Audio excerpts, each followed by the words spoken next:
kwa niaba ya kikosi kizima, kikosi kazi cha Azam TV, mimi ni Florian Kaijage. Naona kuna matangazo yanafanywa na msemaji wa Wizara ya Mambo ya Nje na Ushirikiano wa Kimataifa, Mindi Kasiga. Ni vema tukamsikiliza anatangaza kwa lugha ya Kiingereza. Official ceremony of the opening of this meeting, and then afterwards they will be excused so they can go file the stories. But it is important to note that among them, I think Azam Television and Independent Television of Tanzania, ITV, they are covering live this broadcasting. And also ITV is seen in the region, our East African region, together with Azam TV. So it's a very important occasion this morning, Honorable Minister and distinguished ministers and heads of delegation. Also, to give us entertainment, we have the Tanzania Force Police Band that has been prepared a special song to welcome your guest, Honorable Minister, to Tanzania and to this Sadc MCO. So without further ado, I'll call the band to give a special song to welcome, but then afterwards, I take this opportunity I'll come and invite the ES for her statement.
Be seated.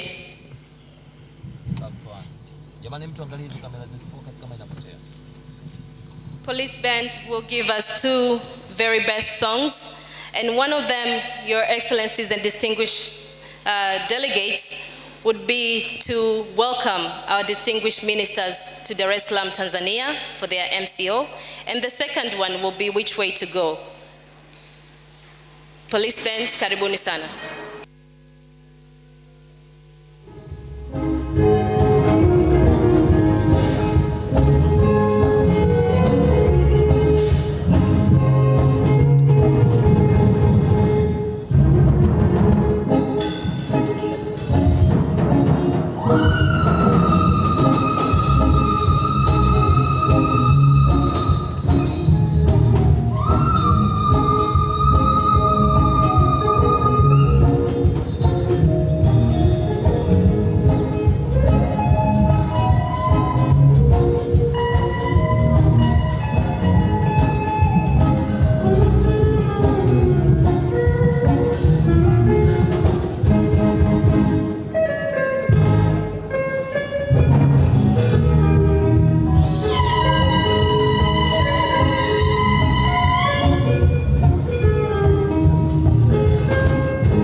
Very honorable high table, distinguished delegates. When I was doing my rounds of introduction, I forgot to recognize the presence of Judge Werema, our very own Judge Werema. He's the chair of an oversight committee on Lesotho. Judge Werema. Welcome to this MCO. And without further ado, I'd like now to take this opportunity to welcome Her Excellency Dr. Stergomena Tax Lawrence for this opening statement and for the upkeeping and another introduction of our activities after the program, the opening ceremony. I will introduce it just before we go for break. So without further ado, Her Excellency Stergomena Tax, karibu sana. Ni mkuu wa kitengo cha habari Wizara ya Mambo ya Nje akimkaribisha katibu mtendaji wa Sadc Stergomena Tax Bamwenda ana kutoa utambulisho manake ya utangulizi. And the conclusion was a region with peace and political stability. So that is the way to go. Honorable Augustine Mahiga, Minister of Foreign Affairs and the East African Cooperation of the United Republic of Tanzania, and the chairperson of Sadc on Organ Politics, Defense and Security. Honorable Madam Daitwa, Deputy Prime Minister and the Minister of International Cooperation of Namibia. honorable ministers, starting with the organ troika members and honorable ministers, Your Lordship, Judge Werema, the chairperson of the Sadc Oversight Committee to the Kingdom of Lesotho, distinguished senior officials and delegates from Sadc member states, director of the organ and secretariat staff, partners from the media. I can see you're here from different countries. We thank you very much for that. Ladies and gentlemen, a very good morning. Bon dia, bonjour, habarini za asubuhi. I'm honored to be accorded this opportunity to deliver my introductory remarks at this very important meeting of the Ministerial Committee of the Organ on Politics, Defense and Security Cooperation.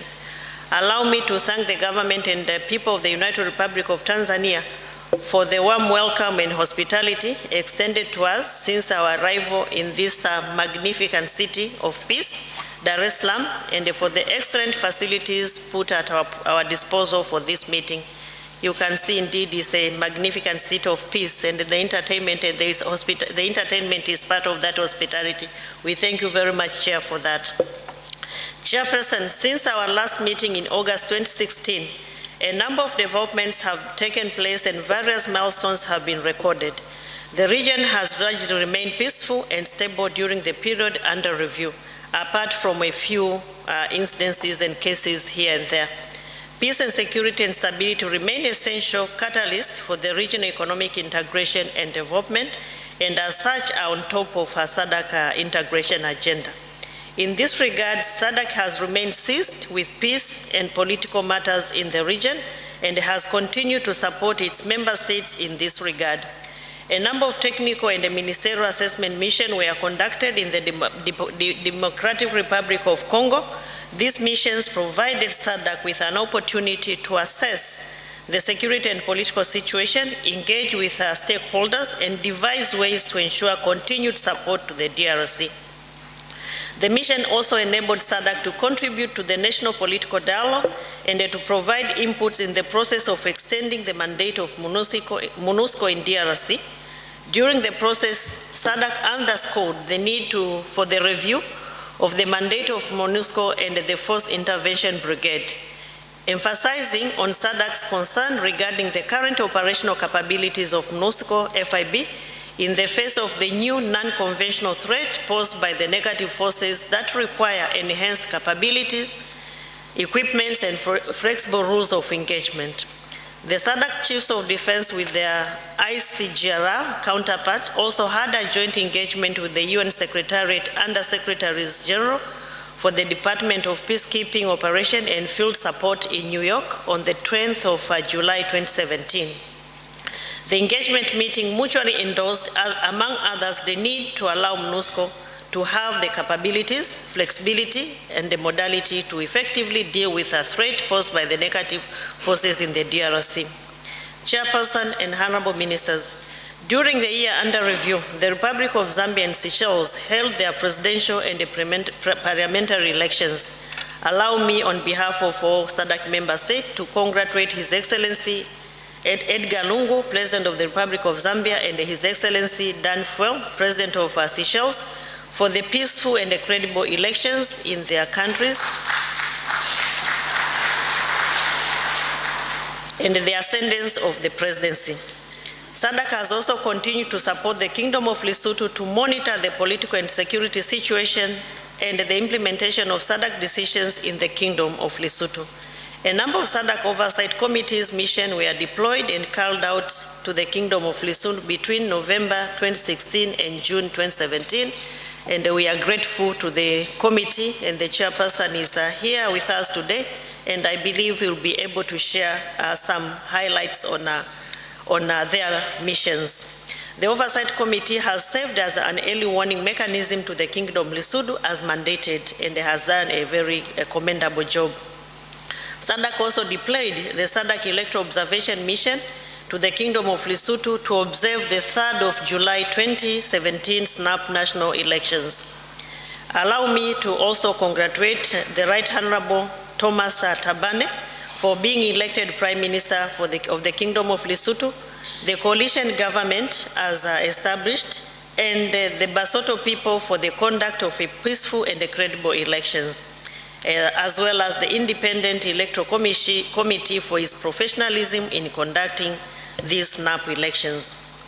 The Sadc Electoral Advisory Board, Council rather, was also deployed to the DRC, Lesotho, and Angola for post and pre-election assessment missions to gauge the member state preparedness for elections. Let me thank the chairperson of the Organ on Politics, Security, and the Security Cooperation for overseeing the deploying the same to the respective member states that contributed to the consolidation of democratic principles in our region. I would also like to thank member states who participated in these SEOM missions for their support, dedication, and commitment to this endeavor.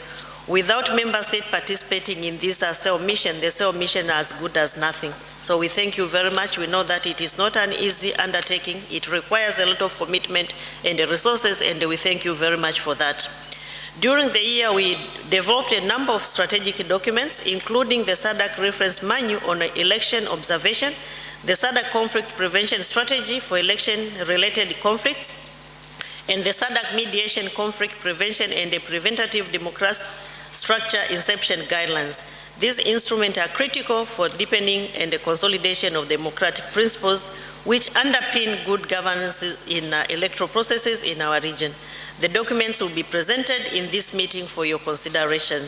And we hope that these documents will be approved because they will help us in the consolidation and the deepening of peace and security in our region. I'm pleased to report that we have concluded negotiations on program support to peace and security in the region with the European Union. The program is aimed at strengthening regional and national infrastructure for peace, security, and promotion of regional stability through increased respect of the rule of law and enhanced public security.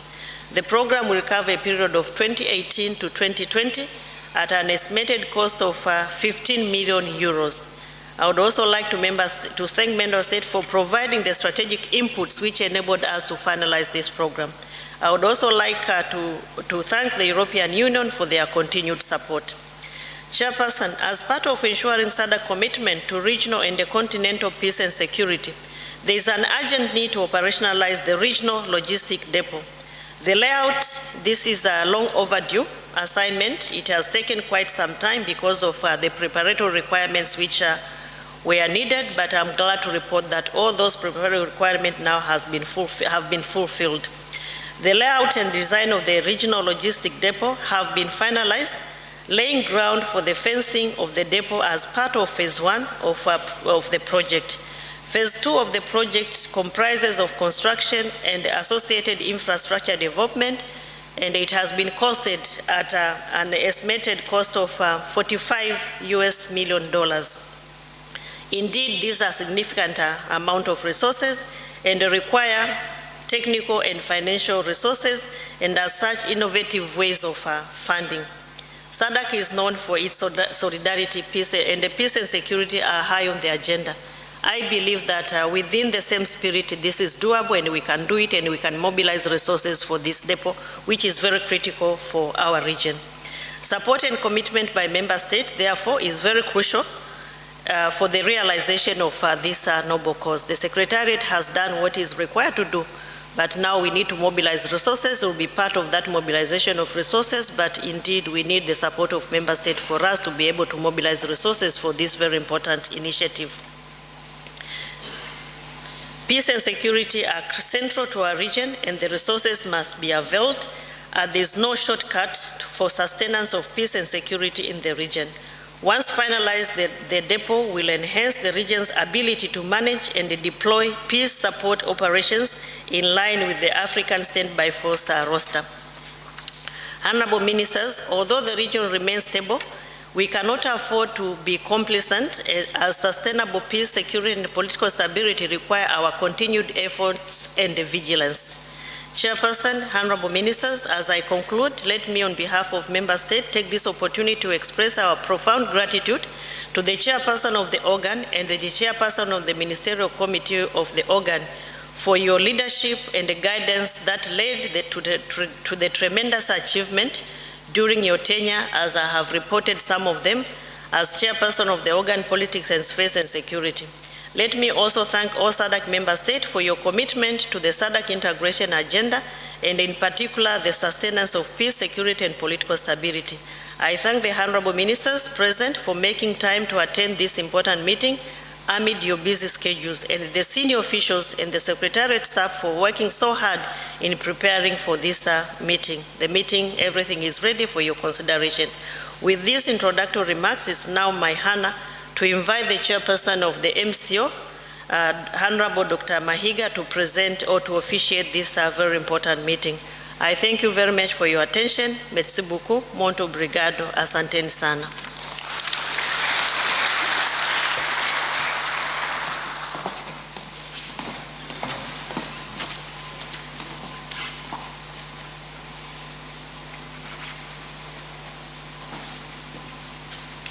Huyo alikuwa ni katibu mtendaji wa Sadc Stegomena Tax, na nikujuze kwamba ni Mtanzania, na kwa maana hiyo anamkaribisha mwenyekiti. Tanzania ndio mwenyekiti wa kamati ya ulinzi na usalama ya Sadc, na huyu ni waziri wa mambo ya nje Balozi Augustine Mahiga, muite mwanadiplomasia namba 1. Good morning to all of you.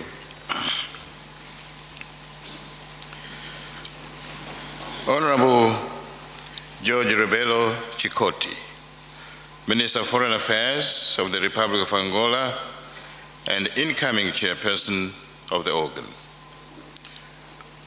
Honorable Oldermiro Julio Marquis Baloy, Minister of Foreign Affairs of the Republic of Mozambique and outgoing chairperson of the organ.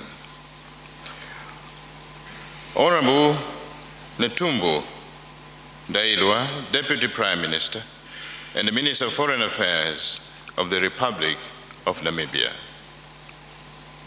Honorable Minister of Foreign Affairs and the Second Prime Minister of the Democratic Republic of the Congo.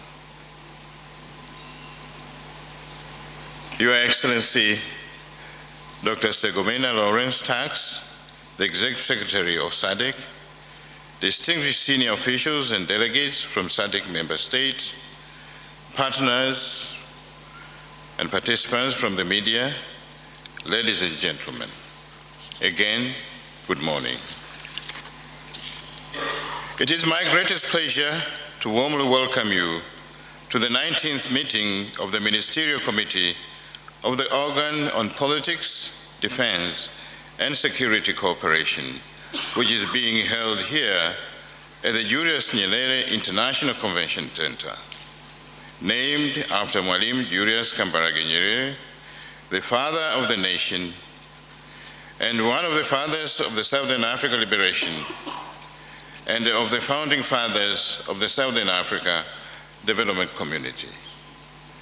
He was a moving force for independence of most of our countries.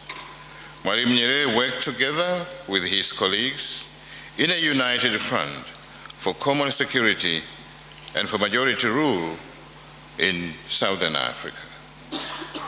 And this was a forerunner of the SADC organ of politics and the security cooperation.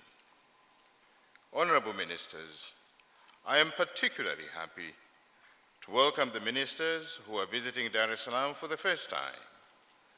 I believe that you were well received.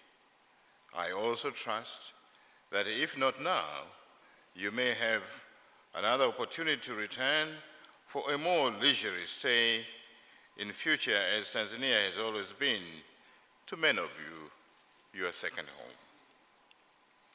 We are delighted to have you in our midst at the meeting which marks yet another important milestone towards deeper integration of our region and a near completion of our task within the organ before Tanzania hands over the chair of the organ during the 37th summit, which will be attended and take place in the Republic of South Africa on August this year.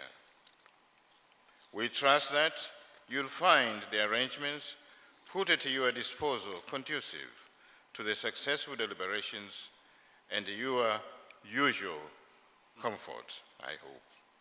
Further, I wish to take this opportunity to convey special thanks to the Secretariat and my team for their excellent preparations and coordination that have made the convening of this meeting possible.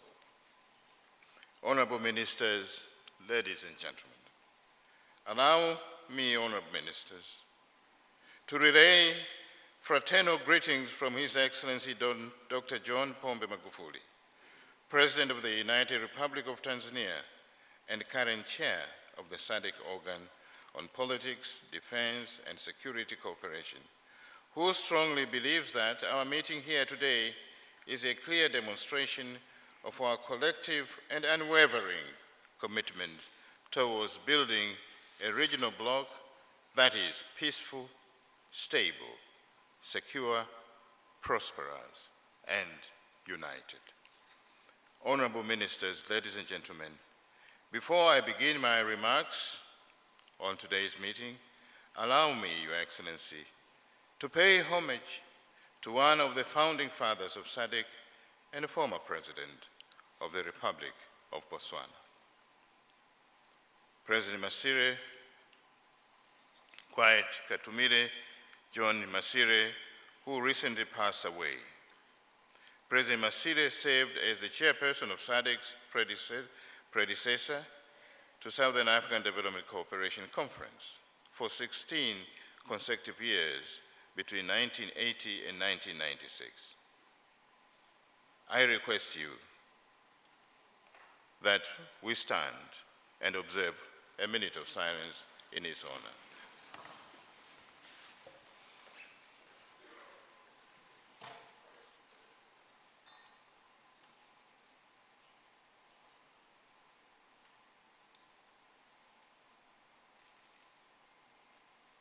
Thank you very much. Honorable ministers, ladies and gentlemen, since our last meeting in August 2016, there has been relative peace and stability in the region. This was accompanied by a number of commendable milestones in the political sphere. Among others, the Sadc Oversight Committee for the Kingdom of Lesotho was operationalized and deployed to assist the government of the Kingdom of Lesotho in the reform process aimed at facilitating the realization of lasting peace and political stability in that kingdom. Since October 2016, the Oversight Committee has undertaken 4 assessment missions to the Kingdom of Lesotho. Furthermore, the Sadc Electoral Advisory Council deployed 2 electoral assessment missions to engage stakeholders in Lesotho in order to assess the kingdom's preparedness to hold democratic elections. With Sadc support, the Kingdom of Lesotho successfully conducted National Assembly elections on the 3rd of June 2017. It is our hope that this will immensely contribute to durable peace, stability, and tranquility in the Kingdom of Lesotho.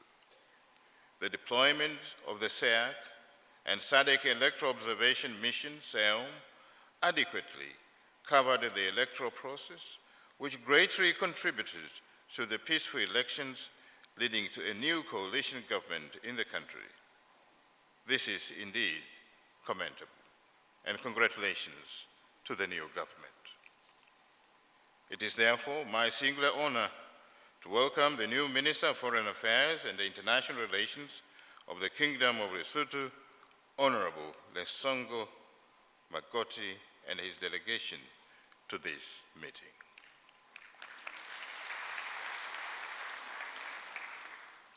Honorable Ministers, ladies and gentlemen, with regards to the Democratic Republic of the Congo, a number of assessment missions were undertaken. These include the February 2017 Technical Assessment Mission, the March 2017 SEAC Goodwill Mission, the April 2017 Sadc Ministerial Committee of the Organ Troika, and the Double Troika Force Intervention Brigade, of the troop contributing countries, assessment missions. These missions greatly assisted in providing the region's leadership to preserve and maintain peace and political stability in the DRC. Let me highlight that in spite of these efforts, the situation in the DRC remains still complex, calling for redoubling of efforts from all quarters, in particular from the Congolese leadership and citizens at large, to work together to overcome the political, constitutional, and economic issues and security and humanitarian challenges which the country is facing. We look forward to peaceful elections, and we call upon the collective membership of SADC and individual members of SADC to extend every possible assistance to the Democratic Republic of the Congo during this complex transitional period.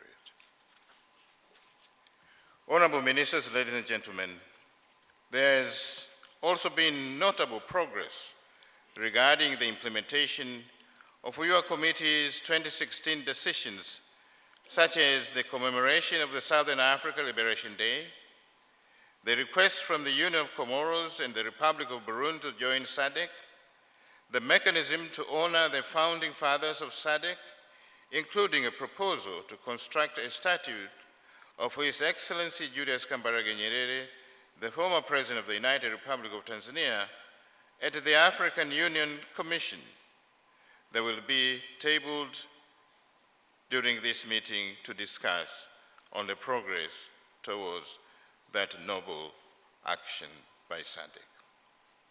Among others, the meeting will also review progress and consider the SADC common position on the implementation of the African Union Draft Protocol on the free movement of persons, the SADC Standby Force Command, Control, Communication and Information System, the design and layout of the Regional Logistics Depot, as the Executive Secretary indicated in her remarks, and the Memorandum of Understanding between SADC and the Russian Federation in the area of military and technical cooperation, just to mention a few.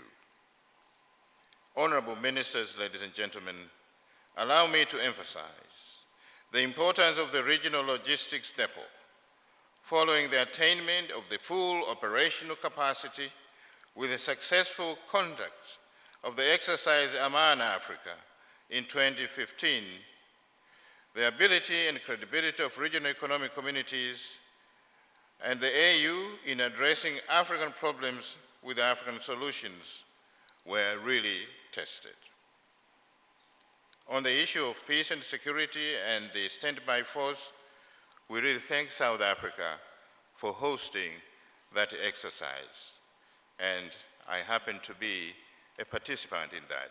It was well planned and it was a major success. Thank you very much, South Africa.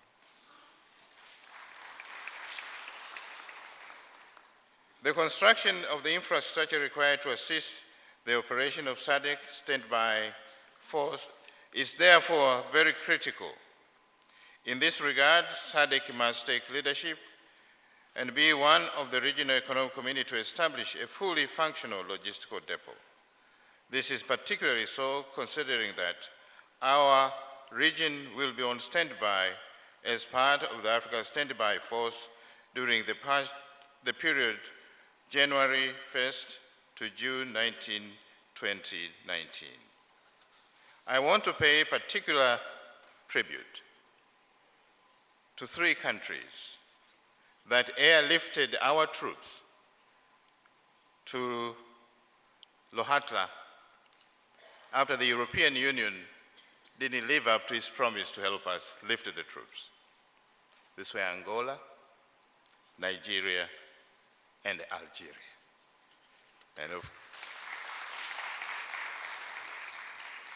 it was all done on time, in full capacity, and a total force in excess of 5,000 troops were in Lohatra because the Africans provide the airlift. And we had an able commander from Zimbabwe who performed credibly to lead that force for a whole week. Congratulations, Zimbabwe. Let me also inform you that in line with Article 7 of Sadc Protocol Against Corruption, state parties undertook to develop and harmonize their policies and domestic logistics legislation for the attainment of the purpose of this protocol. Thus, I am pleased to inform you that the inaugural meeting of the Sadc Anti-Corruption Subcommittee was held, and their recommendations will be considered during this meeting. I urge member states to continue implementing provisions of the Sadc Protocol Against Corruption and to support progress achieved on an annual basis with specific references to the status of dissemination. With regards to the implementation of the UNIVSA, there has been little progress and the piloting status stalled since 2008. Hence, the urgent need for the piloting group to finalize this. As you'd agree with me, facilitation of movement of persons and goods is one of the tenets of the regional integration and economic development process. Therefore, the relaxation of visa requirements among member states and ultimately the implementation of the protocol on the facilitation of movement of persons in the region is critical for our citizens to enjoy the benefits of regional cooperation and in so doing contribute to the realization of the dream of our founding fathers regarding true and deeper integration. Excellencies, honorable ministers, before I conclude my remarks, I wish on behalf of the government and people of the United Republic of Tanzania to express sincere appreciation and gratitude to your excellencies and the entire Sadc Secretariat for the variable support you rendered to us for the past 12 months as chair of the Sadc organ on political, defense, and security cooperation. We sincerely thank you for that. Asanteni sana. One of the important things you need to know before I finally conclude my remarks is that Tanzania is home to some of Africa's most famous national parks and the majestic Mount Kilimanjaro rising above the Serengeti. For those who want to take a break and spend some time soaking up the sun, the beautiful beaches of Zanzibar beckon you and welcome you. Of Pemba and Mafia Islands is a whole area kind of natural wonder and beauty, where you can again experience the coral gardens, colorful fish, and crystal clear waters, if time allows. I invite you to visit them. For the sea lovers, and the Spice Islands of Zanzibar and Pemba are only 70 minutes by boat. Welcome to Tanzania, and again, asanteni sana.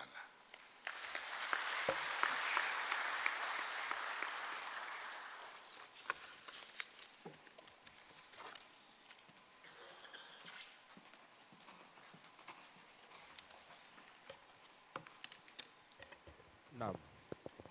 Huyo alikuwa ni waziri wa mambo ya nje wa Tanzania ambaye pia ni mwenyekiti.